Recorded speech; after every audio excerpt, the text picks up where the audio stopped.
तो student practice set 2.2 का question number 5 है। देखने में ऐसा क्वेश्चन लग रहा है कि बहुत हार्ड जाएगा, कैसे सॉल्व होगा। क्या कर रहा है कि एक रेक्टेंगल है P Q R S. Rectangle P Q R S में एक पॉइंट है टी जो कि पी क्यू आर एस के इंटीरियर में है, अंदर है। अब टी से सारे वर्टेक्स को ज्वाइन कर दिया, टी से पी को ज्वाइन किया, टी से एस को ज्वाइन किया, क्यू को ज्वाइन किया और आर को ज्वाइन किया। तो कह रहा है कि प्रूव दैट टी एस का स्क्वायर प्लस टी क्यू का स्क्वायर इक्वल टी पी का स्क्वायर प्लस टी आर का स्क्वायर। अच्छा बच्चों ये बताओ हम कौन सा चैप्टर पढ़ रहे हैं? Pythagoras theorem. पाइथागोरस थ्योरम सबको पता है, होता है कि कोई भी एक राइट एंगल ट्रायंगल है, तो कोई भी एक राइट एंगल ट्रायंगल है उसमें हाइपोटेन्यूज का जो स्क्वायर होता है रिमेनिंग टू साइड्स के स्क्वायर के सम के इक्वल होता है, सबको पता है। तो हम क्या करते हैं ना, इस क्वेश्चन में हम पाइथागोरस थ्योरम ही अप्लाई करके ट्राई करते हैं कि देखो इसको क्वेश्चन को कैसे सॉल्व किया जाएगा। ओके, तो सबसे पहले हमने क्या किया, एक यहाँ पे कंस्ट्रक्शन किया, एक लाइन ड्रॉ किया है, लाइन सेगमेंट ए बी जो कि एस आर के पैरेलल है। लाइन सेगमेंट ए बी जो है वो एस आर के पैरेलल हमने ड्रॉ किया है। You know P Q R S is a rectangle, given है कि पी क्यू आर एस क्या है, एक रेक्टेंगल है। ओके, तो P Q R S rectangle है, तो बताओ पी क्यू जो होगा वो एस आर के पैरेलल होगा। ये जो एंगल होगा, this angle is 90 degree, this angle is 90 degree, this angle is 90 degree and this angle is 90 degree. मतलब ये रेक्टेंगल है तो इसके चारों जो एंगल होंगे वो क्या होंगे, 90 डिग्री के होंगे। तो ये पी क्यू आर एस आपका रेक्टेंगल है और ए बी जो है वो एस आर के पैरेलल हमने कंस्ट्रक्शन किया है। तो बताओ क्या A S R B, A S R B ये क्या होगा? ये भी तो एक रेक्टेंगल ही होगा, ये भी रेक्टेंगल होगा। अच्छा ये A S R B rectangle होगा, तो बताओ एंगल ए कितना होगा? एंगल ए कितना होगा? 90 डिग्री का होगा। एंगल बी कितना होगा? 90 डिग्री का होगा। अच्छा इधर 90 का है तो इधर भी 90 डिग्री होगा और इस साइड भी 90 डिग्री होगा। ओके, इतना तो सबको समझा होगा। ओके, अब जैसे ही हमें ये एंगल मिल गया 90 डिग्री, तो हम यहां पे देखेंगे कि जो हमें प्रूफ करना है उसमें एक कहीं टी एस आ रहा है। तो बताओ टी एस कहां पे आ रहा है फिगर में? ये जो सेगमेंट है ये टी एस है। ये जो सेगमेंट टी एस है यह ट्रायंगल ए एस टी का हाइपोटेन्यूज है। ट्रायंगल ए एस टी का हाइपोटेन्यूज है और उसमें एंगल ए कितने का है? 90 डिग्री का है। दूसरा क्या है? T Q. टी क्यू कहां है? ये है T Q, segment T Q ये है। अच्छा ये सेगमेंट टी क्यू क्या है? ट्रायंगल टी बी क्यू का हाइपोटेन्यूज है। ओके, आगे फिर देखोगे तो टीपी आया है, टीपी, ये टीपी क्या है? ये भी तो टीपी जो ट्रायंगल पी ए टी है इसका हाइपोटेन्यूज है ये। और टी आर या ट्रायंगल आर बी टी का, ट्रायंगल आर बी टी का हाइपोटेन्यूज है। मतलब कि जो भी यहाँ पे प्रूफ करना है ये सबके सब एक राइट एंगल ट्रायंगल यहाँ पे हैं, उन चारों राइट एंगल ट्रायंगल के क्या है? हाइपोटेन्यूज है। ओके तो हमें क्या करना है कि जितने भी राइट एंगल ट्रायंगल है इनमें पाइथागोरस थ्योरम अप्लाई करना है, उसमें हाइपोटेन्यूज फाइंड करना है, टीएस फाइंड करना है, टीक्यू फाइंड करना है, टीपी फाइंड करना है और टीआर फाइंड करना है। और आफ्टर दैट टीएस को टीक्यू के साथ ऐड करना है और टीपी को टीआर के साथ ऐड करोगे तो आपका जो भी है ये जो प्रूफ करना है ये आ जाएगा। तो चलो करते हैं, इसको करते हैं अच्छे से कैसे लिखा जाएगा। सबसे पहले हमें स्टार्ट करना है कि जो यहाँ पे गिवन है, लिखोगे कि जो आपका रेक्टेंगल यहाँ पे पी क्यू आर एस है वो क्या है? एक रेक्टेंगल है। पी क्यू आर एस क्या है? रेक्टेंगल है। तो P Q R S rectangle है, तो बताओ एंगल पी एस आर या एंगल ए एस आर कितना होगा? Angle P S R equal 90 degree. Angle P S R कितना होगा? 90 डिग्री होगा। ओके, और हमने कंस्ट्रक्शन किया है कि जो ए बी है वो एस आर के पैरेलल है। ए बी जो है, सेगमेंट ए बी जो है वो पैरेलल है साइड एस आर की ना। A B parallel S R और एंगल एस कितना है? 90 डिग्री है। तो देयरफॉर हम लिख सकते हैं, देयरफॉर लिख सकते हैं कि जो ASRB है, ASRB क्या हो जाएगा, इज अ रेक्टेंगल। ये भी एक रेक्टेंगल होगा।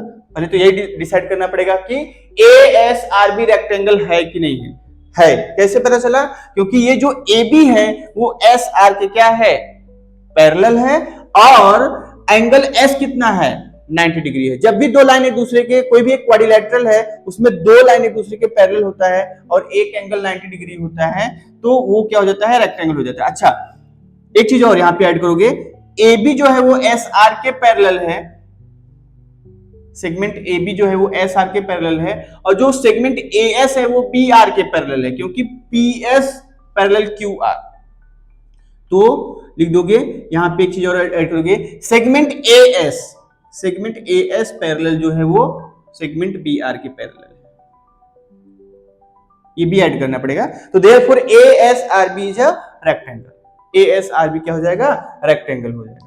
और जैसे ही आपका ASRB रेक्टेंगल हुआ तो आगे के कॉन्सेप्ट आपको मिल जाएंगे। अभी ASRB रेक्टेंगल हो गया, ये एंगल 90 डिग्री हो जाएगा, ये भी एंगल 90 डिग्री हो जाएगा, ये भी एंगल 90 डिग्री हो जाएगा, और ये भी एंगल 90 डिग्री हो जाएगा। ठीक है, क्योंकि रेक्टेंगल के चारों एंगल कितने के होते हैं, 90 डिग्री के होते हैं। अब ASRB रेक्टेंगल हो गया, तो देयरफॉर हम लिख सकते हैं एंगल SAT या एंगल SAB भी लिख सकते हो।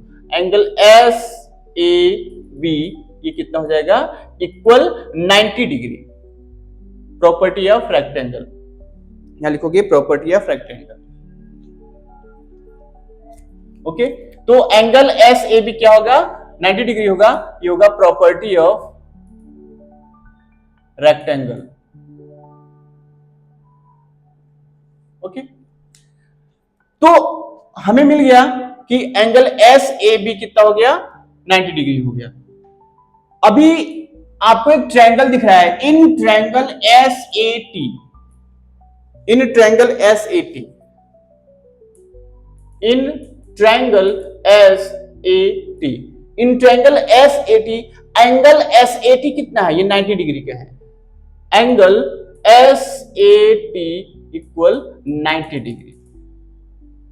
ओके, तो in triangle SAT, angle SAT 90 degree का हो गया। तो देयरफॉर क्या हम पाइथागोरस थ्योरम यहां पे यूज कर सकते हैं, देयरफॉर हम लिखेंगे S, ये जो TS है, देयरफॉर TS का स्क्वायर इक्वल AS का स्क्वायर प्लस AT का स्क्वायर। ओके, इसको क्या लिखोगे, ये क्या है, बाय पाइथागोरस थ्योरम। आपने यहां पे क्या अप्लाई किया, पाइथागोरस थ्योरम।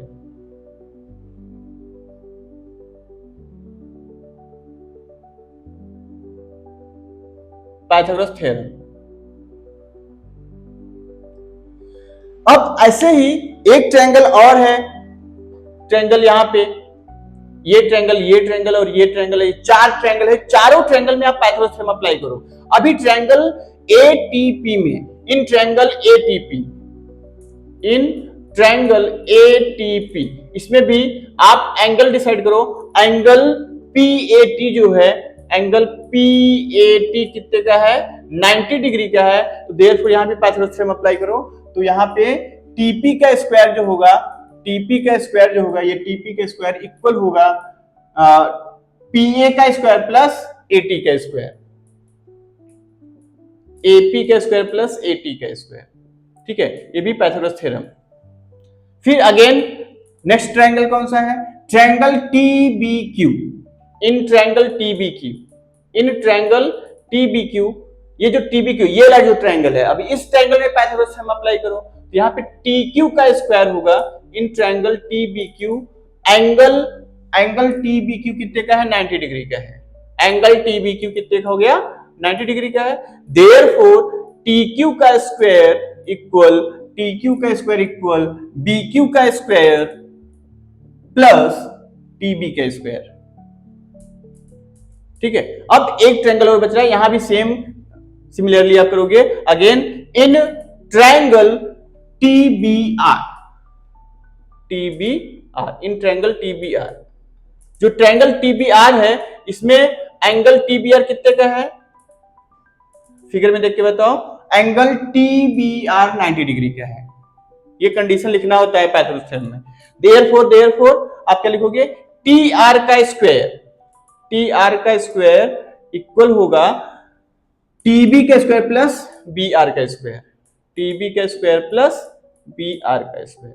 अच्छा, ये सब हमने जो भी लिखा है ये सब पाइथागोरस थ्योरम से है।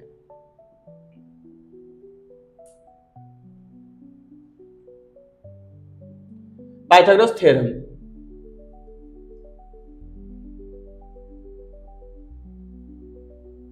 ये भी पाइथागोरस थ्योरम और ये भी पाइथागोरस थ्योरम। ये सारे कॉन्सेप्ट कैसे हैं, पाइथागोरस थ्योरम से। अब आप देखो इसको इक्वेशन नंबर 1, यहाँ पे 4 इक्वेशन हमने बनाया है। इस पहले वाले को इक्वेशन नंबर 1, इसको इक्वेशन नंबर 2, इसको इक्वेशन नंबर 3 और इसको इक्वेशन नंबर 4 दिया। आपको जो फाइंड करना है वहां पे देखो लेफ्ट हैंड साइड में है TS का स्क्वायर प्लस TQ का स्क्वायर। तो TS किधर है, ये TQ किधर है, ये। तो फर्स्ट एंड थर्ड को ऐड करना पड़ेगा। राइट हैंड साइड में क्या है, TP प्लस TR। TP किस में है, सेकंड में, TR किस में है, फोर्थ में। मतलब फर्स्ट एंड थर्ड को ऐड करोगे और सेकंड और फोर्थ को ऐड करोगे। अच्छा, ऐड करने से पहले एक चीज और देखोगे कि जैसे अभी हमने बताया कि जो ASRB है वह क्या है, एक रेक्टेंगल है। ASRB क्या है, रेक्टेंगल है। ASRB रेक्टेंगल है।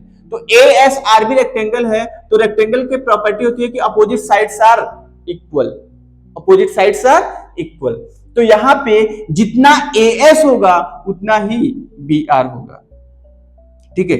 अच्छा, ASRB जैसी रेक्टेंगल को प्रूव किया है, सेम वैसे ही ये APQB ये भी क्या होगा, रेक्टेंगल होगा। तो इसमें भी जितना AP होगा उतना BQ होगा। ठीक है। तो ASRB लिखोगे यहां पे कि ASRB इज अ रेक्टेंगल। ये क्या है, रेक्टेंगल है। Therefore property of rectangle AS equal BR। Therefore AS equal BR। अच्छा, AS जो है वो BR के इक्वल हो जाएगा।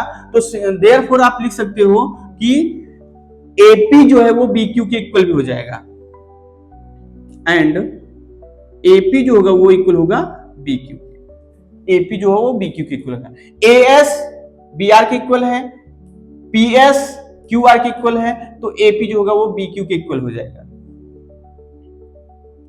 यहां पे लिखोगे PS जो है वो BQ के इक्वल है। PS जो है वो BQ के इक्वल है। ठीक है। अब हमें जो चाहिए लेफ्ट हैंड साइड में, तो लेफ्ट हैंड साइड क्या है, TS का स्क्वायर प्लस TQ का स्क्वायर।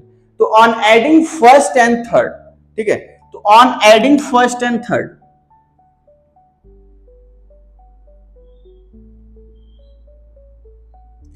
फर्स्ट एंड थर्ड को ऐड करोगे तो लेफ्ट हैंड साइड में मिलेगा आपको TS का स्क्वायर प्लस TQ का स्क्वायर इक्वल। अच्छा, राइट साइड में क्या मिलेगा, AS का स्क्वायर प्लस AT का स्क्वायर, AS का स्क्वायर प्लस AT का स्क्वायर, और इधर है थर्ड वाले में BQ का स्क्वायर प्लस TB का स्क्वायर, BQ का स्क्वायर प्लस TB का स्क्वायर। अच्छा, हम इक्वेशन नंबर 4 तक गए हैं, इसको इक्वेशन नंबर 5 देते हैं। ठीक है।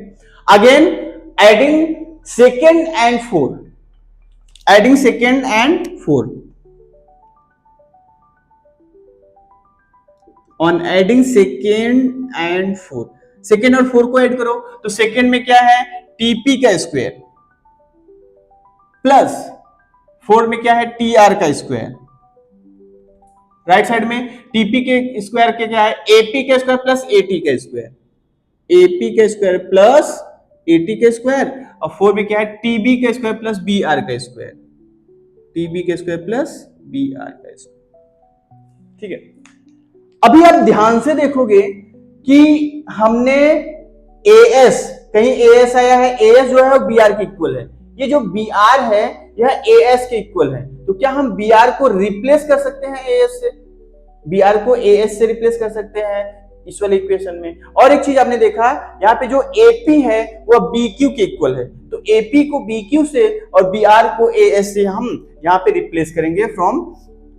तो देयरफॉर ये नेक्स्ट स्टेप में जाएगा टीपी का स्क्वायर प्लस टी आर का स्क्वायर इज इक्वल टू, अच्छा एपी के प्लेस पे क्या लिखना है आपको, बी क्यू लिखना है, तो लिख दो बी क्यू का स्क्वायर प्लस एटी का स्क्वायर प्लस टीबी का स्क्वायर प्लस बी आर के प्लेस पे ए एस लिख दो, तो ए एस का स्क्वायर।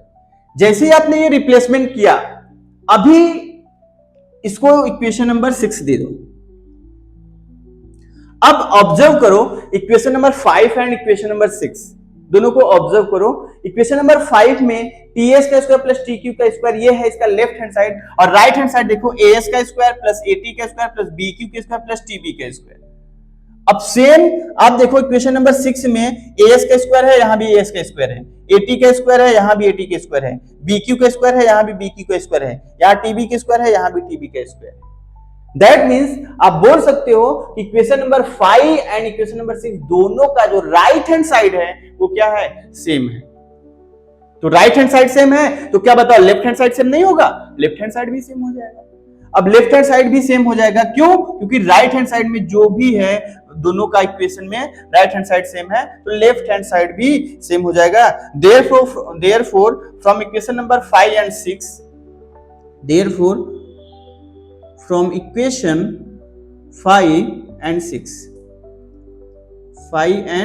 6 हम लिख सकते हैं क्या, जो हमें प्रूफ करना है कि टीपी का स्क्वायर प्लस टीएस का स्क्वायर प्लस टीक्यू का स्क्वायर, जो प्रूफ करना है, टीएस का स्क्वायर प्लस टीक्यू का स्क्वायर जो इक्वल होगा वह होगा टीपी का स्क्वायर प्लस टीआर का स्क्वायर।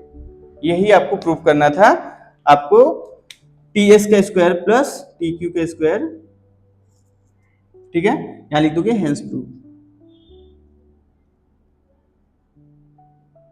ठीक है।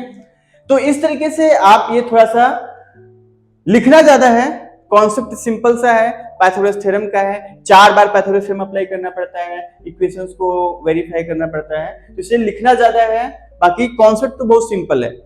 तो ये मत सोचो कि बहुत बड़ा सम है तो बहुत हार्ड है, ऐसा कुछ भी नहीं है, सम लिखने के लिए ज्यादा है बट कॉन्सेप्ट बहुत सिंपल है। ओके, आई होप ये क्वेश्चन आपको अच्छे से समझेगा।